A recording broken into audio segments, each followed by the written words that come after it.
12 Lawang Kidul. Bukan SD 6. Sorry, SD 6 Muara ini. Selamat menyaksikan.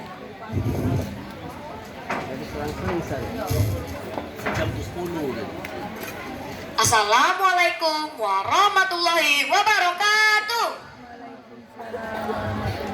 Halo semuanya, apa kabar? Baik. Perkenalkan, nama saya Kaiser Exalfati. Saya dari SD Negeri 6 Muara Enim. Pada hari ini, saya akan menceritakan kisah yang populer di kalangan Muara Enim yang berjudul Puyang Peki Nyari. Diceritakan secara turun-temurun, pada zaman dahulu kala, ada seorang pengembara dari tanah Jawa yang sakti mandraguna. Ia dikenal dengan nama Raden Bege. Pengembaranya di mana-mana membuat namanya tersohor.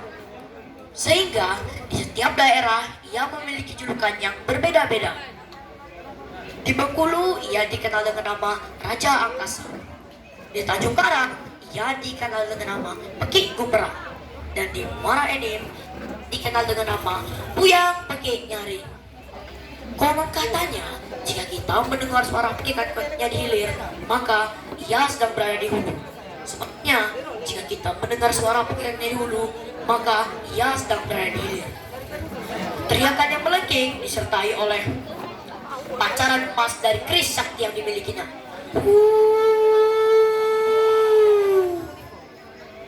Karena kesaktiannya ini, Puyang Peki Nyari berkuasa atas Batanghari 9. Suatu hari terjadi perseteruan antara Puyang Peki Nyari dan Sunan Palembang. Hal ini membuat Sunan Palembang membawa 1000 orang pasukan yang dibuat kewalahan oleh Puyang Peki Nyari yang luar biasa sakti. Mereka hanya mendengar suara pekikannya, namun tidak mengetahui di mana wujudnya. Saat mereka sedang mencari Puyang Peki Nyari, semua batang leher para pejuang Sunan Palembang ditebas sehingga membuat Sungai Enim yang tadinya jernih menjadi lautan darah. Hal ini membuat dendam yang tak kunjung terbalas-balaskan, sehingga Sunan Palembang menyusun siasat untuk membunuh Puyang Peki Nyari. Ia mengirimkan tumenggung kerajaan ke daerah Muara Lematang Sungai Enim untuk memberitahu berita perundingan tersebut. Akhirnya berangkatlah tumenggung tersebut ke daerah Muara Enim dan menyampaikan pesan perundingan ini. Wahai tuanku, engkau sudah ditunggu di daerah Muara Enim. Palembang. Ini ada surat pernyataan damai dari Sunan Palembang. Tuan sudah dinanti di daerah Muara Enim. Lalu Puyang Peki Nyari menjawab, baiklah kalau begitu, mari kita berangkat ke daerah Palembang bersama-sama. Akhirnya berangkatlah Puyang Peki Nyari dan tumenggung kerajaan tersebut ke daerah Palembang. Sampainya di Palembang, mereka disambut oleh pesta yang sangat meriah.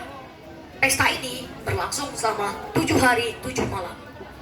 Akhirnya berundinglah Puyang Peki Nyari dan Sunan Palembang mengenai kedamaian ini. Sunan Palembang bermaksud menikahkan adiknya yang bernama Putri Serekam dengan Puyang Peki Nyari. Sunan Palembang pun berkata, wahai tuanku, engkau sangat hebat bertarung dan sakti mandraguna. Kebahagiaan besar jika engkau ingin menikahi adikku. Karena melihat paras cantik yang dimiliki Putri Serekam, Puyang Peki Nyari menjawab, baiklah yang mulia, aku bersedia menikahi adikmu. Akhirnya mereka pun menikah. Pesta berlangsung sangat meriah. Sebelum pulang ke daerah Muara Enim, Sunan Palembang berpesan kepada adiknya, wahai adikku, jika engkau sudah memiliki anak dan Peki Nyari, tanyakanlah rahasia kesaktian. Dia pasti sudah sangat mempercayaimu.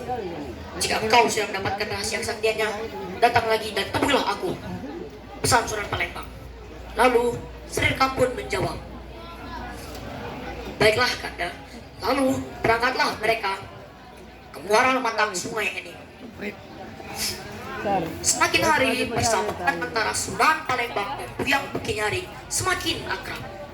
Namun di balik persahabatan ini ada siasat untuk membunuh Puyang Peki Nyari. Namun rencana ini tidak disadarinya. Hari berganti, Bulan pun berganti. Sri Rekam mengandung anak pertamanya. Yang Kinyaring sangat menyayanginya. Akhirnya, genap kandungan 9 bulan 10 hari, lahirlah putra pertama, Yang Kinyaring. Suatu malam, ketika sedang bermain dengan anaknya, Sri Rekam menanyakan rahasia kesaktian Yang Kinyaring. "Hai suamiku, apa yang membuat engkau begitu sakti?" Kemudian Yang Kinyaring menjawab, "Hai istriku, inilah rahasiaku. Jika engkau mendengar suara piketku di hulu, maka aku sedang berada di hilir. Dan jika engkau mendengar suara piketku di hilir, maka aku sedang berada di hulu." Jawab Yang Kinyaring dengan bangga. Lalu Sri Rekam kembali bertanya, "Bagaimana cara aku mengetahui kelemahanmu?" Akhirnya, tanpa rasa curiga, Yang Kinyaring menjawabnya, "Jika engkau ingin mengetahui kelemahanku, engkau lihatlah ke atas. Ada ilalang miring yang sedang berputar. Engkau tompaklah dengan memban burung kutu. Maka aku akan kehilangan kesaktianku." Akhirnya, keesokan harinya, Sri Rekam melarikan diri dari rumah. Dan sesampainya di daerah Palembang, Sri Rekam pun menceritakan rahasia kesaktian suaminya kepada Sunan Palembang. Akhirnya, karena telah mengetahui rahasia kesaktian musuhnya, Sunan Palembang melayangkan surat tantangan perang. Betapa terkejutnya Yang Kinyaring setelah mengetahui istrinya sudah berkhianat kepadanya. Lalu ia berpesan kepada kerabat-kerabatnya, "Wahai kerabatku, jika engkau melihat ayam memakan biji stasi di lesung berlobak 2 ini, maka diriku sedang dalam bahaya, dan hanyutkanlah sepat kelapa ke hilir sungai." Kemudian Yang Kinyaring berpamit-pamitan kepada kerabat-kerabatnya untuk memenuhi surat tantangan perang tersebut. Sampainya di sana, ia sudah dinanti oleh ribuan anak panah yang siap menancap ke tubuhnya. Ia pun mulai memekik-mekikkan lengkingannya. Banyak pasukan Sunan yang tumbang. Namun, karena telah mengetahui rahasia kesaktian musuhnya, Sunan Palembang mendengar dengan saksama di mana teriakan tersebut berada. Dan karena sudah mengetahui di mana lengkingannya berada, Sunan Palembang melihat ke arah yang berlawanan. Ketika ia melihat ilalang miring yang sedang berputar-putar, ia pun langsung menobaknya. Dan tepat sasaran. Pada saat itu juga, Yang Kinyaring jatuh ke tanah dan tak berdaya. Ia pun mulai kesakitan. Namun karena melihat ayam memakan biji stasi di lesung berlobak 2 ini, para kerabatnya langsung menghanyutkan sepat kelapa ke hilir sungai. Namun anehnya, sepat kelapa tersebut tidak hanyut ke hilir, namun hanyut ke hulu. Ternyata Yang Kinyaring masih bertahan di medan pertempuran dengan memekik-mekik semakin garang.